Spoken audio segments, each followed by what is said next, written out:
ఆ రోజు మీరు 19లో అధికారంలోకి వచ్చిన తర్వాత 198 ఇరిగేషన్ ప్రాజెక్టులు ప్రీ క్లోజర్ చేస్తే అందులో 102 ప్రాజెక్టులు రాయలసీమలోనే ఉన్నాయి. అటువంటి 102 రాయలసీమ ప్రాజెక్టుని ప్రీ క్లోజర్ చేసినటువంటి జగన్మోహన్ రెడ్డి కాదా రాయలసీమకి మరణ శాసనం అని చెప్పి మీ ద్వారా ప్రశ్నిస్తున్నారని చెప్పి తెలియజేసుకుంటూ ఉన్నాం. ఇవాళ రాయలసీమకి హెచ్ఎన్ఎస్ తో పాటుగా జిఎన్ఎస్ఎస్ గాలేరు నగరి, అటువంటి గాలేరు నగరికి ఆయువు పట్టు గోరకొల్లు రిజర్వాయర్. గోరకొల్లు రిజర్వాయర్ నిండితేనే గోరకొల్లు రిజర్వాయర్ నుంచే అవుకు నుంచి గండికోట, గండికోట నుంచి చిత్రావతి, పైడిపాలు, ఇట్లా ఏ రిజర్వాయర్ నిండాలన్నా కూడా గోరకొల్లు అనేది మొదటిగా అత్యంత కీలకం.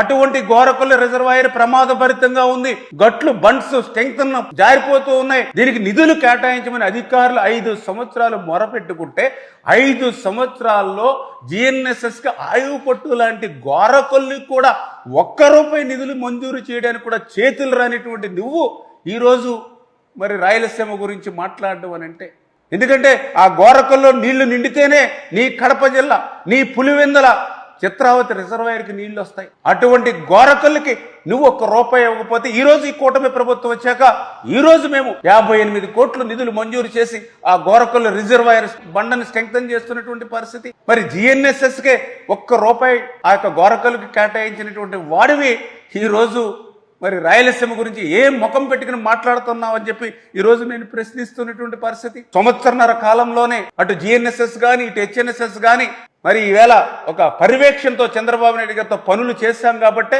వేలాది చెరువులు ఈవేళ రాయలసీమలో ఏ ప్రాంతానికి పోయినా జలకలతో కలకల్లాడుతూ ఉన్నాయి. రాయలసీమలో ఉన్నటువంటి ప్రజలు చెప్తూ ఉన్నారు, ఆ రోజు శ్రీకృష్ణ దేవరాయల కాలంలో ఆ రోజు తటాకాలన్నీ కూడా జలకలతో ఉట్టిపడేవి.